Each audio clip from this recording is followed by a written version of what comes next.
Throughout history, humans have revered objects said to possess divine power. But what if these sacred relics harbor dark secrets? What if the line between blessed and cursed is thinner than we think? Today, we will explore the mysterious realm where faith intersects with fear. Are these objects holy relics or cursed artifacts? The answer may shake your beliefs to the core. Religious artifacts have captivated humanity for millennia. These objects are revered as conduits of divine power, from the Shroud of Turin to the Ark of the Covenant. But for every story of miraculous healing, there's a whisper of inexplicable tragedy. Join us as we explore 5 of history's most controversial religious artifacts. We'll hear from believers, skeptics, and those caught in between. By the end, you'll have to decide, are they holy relics or cursed objects?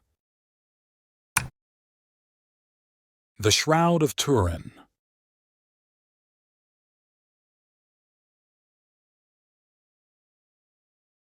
Our first artifact is perhaps the most famous, the Shroud of Turin. Many believe it is the burial cloth of Jesus Christ and bears the image of a crucified man. The shroud is a testament to Christ's suffering and resurrection. It's a holy relic that strengthens the faith of millions. While the shroud's origins remain disputed, recent studies suggest the image could be the result of an ancient photographic technique, not a miracle. But the shroud's history is not without darkness. In 1532, the chapel housing it caught fire, nearly destroying the artifact. Some claim the fire was an act of divine protection, burning away a corner to prove its authenticity. Others see it as a curse, punishing those who would profit from false idols. The Holy Lance.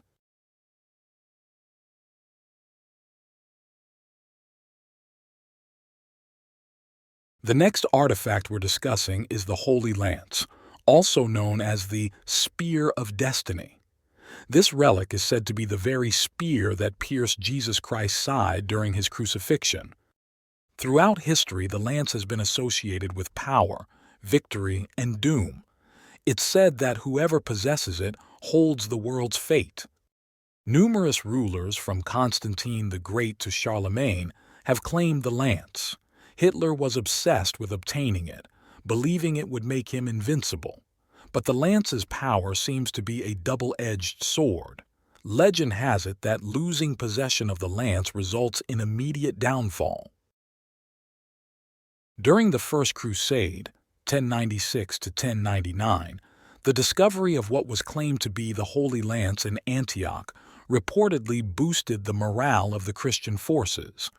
This led to a victory against the besieging Muslim army in 1098, although the authenticity of this relic was disputed even at the time. Various Holy Roman emperors, including Charlemagne and Otto I, were said to have carried a lance believed to be the Holy Lance into battle. Otto I reportedly used it during the Slavic Wars around 955 AD, though this claim is more legendary than historical. When Napoleon conquered Vienna in 1805, he allegedly took possession of the Hofburg Spear, one of the claimed Holy Lances. Some legends attribute his initial successes to owning the spear and his eventual downfall to losing it. The most infamous association of the Holy Lance with warfare comes from the Nazi regime. Adolf Hitler, influenced by occult beliefs, was reportedly obsessed with obtaining the Hofburg Spear. When Germany annexed Austria in 1938, the Nazis took possession of the spear from Vienna's Hofburg treasure house. While it didn't directly cause the war, Nazi leadership, particularly Heinrich Himmler, believed in the spear's mystical powers and its ability to grant invincibility to its possessor. The Nazis moved the spear to Nuremberg, considered the spiritual capital of Nazi Germany, along with other imperial regalia. As the Allied forces approached Nuremberg in 1945, the spear was hidden and later recovered by American troops, marking a symbolic end to Nazi power. As a holy relic, the lance should inspire faith and reflection on Christ's sacrifice. Its use as a talisman of power is a perversion of its true meaning. The idea of an object granting world-dominating power is a recurring theme in many cultures. The lance myth likely persists due to our desire for control in an unpredictable world. Is the Holy Lance a conduit of divine power, a cursed object that dooms its possessors? Or simply an ancient weapon burdened with centuries of superstition?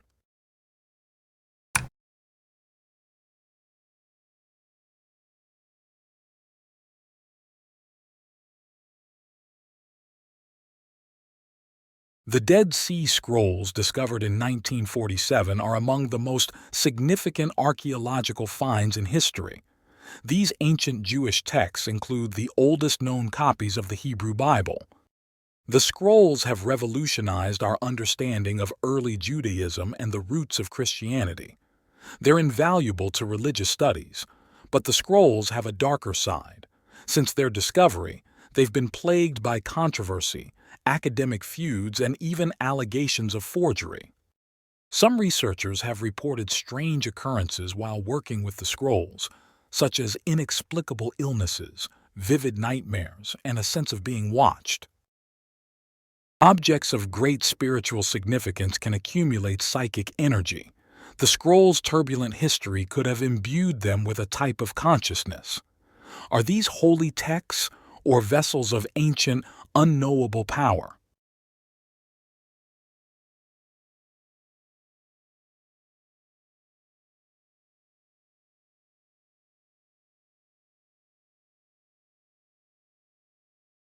Pieces of the true cross, the wooden cross on which Jesus was crucified, are among the most widespread relics in Christianity, but their authenticity and power have long been debated. If all claimed fragments were assembled, they'd make a forest, not a cross. This cast doubt on their authenticity. Some people testified that they were healed of their illnesses after touching a fragment of the true cross. It's not about authenticity, it's about faith. However, some fragments have been associated with tragic events. In 1912, a church in Italy collapsed during a service venerating a true cross relic, killing dozens. Was this a terrible accident or something more sinister?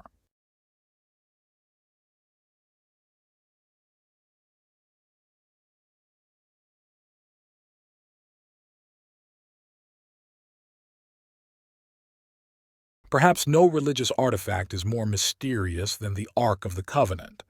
Described in the Bible as housing the Ten Commandments, it was said to possess incredible power.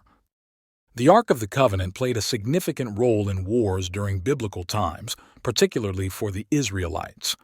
Here's how it was used. Symbol of divine presence. The Ark represented God's presence among the Israelites. It was carried into battle as a powerful spiritual weapon. Battle standard. The Ark often led the Israelite army into battle. Its presence was believed to ensure victory and divine protection. Psychological warfare. The sight of the Ark struck fear into Israel's enemies. It was known to cause panic among opposing forces. Miraculous interventions. The Bible recounts several instances where the Ark's presence led to supernatural events. They include the parting of the Jordan River and the fall of Jericho's walls. Morale booster. The Ark's presence boosted the morale of Israelite soldiers. It reminded them of God's covenant and promised protection. The Ark represents the raw power of the divine. It reminds us that engaging with the sacred requires reverence and caution. However, the Ark's current whereabouts are unknown, leading to countless theories and expeditions. But given its history, perhaps that's for the best. Holy relics or cursed objects. Perhaps they're two sides of the same coin. These artifacts remind us that the divine, whether real or imagined, is not to be trifled with. They challenge us to question where faith ends and superstition begins. In the end, the power of these objects may lie not in their authenticity, but in our belief in them. And that, perhaps, is the greatest mystery of all. What do you think? Leave your thoughts in the comments below, and don't forget to like and share this video and subscribe to Why on YouTube for more deep dives into the world's most intriguing mysteries and myths. And remember, keep asking why.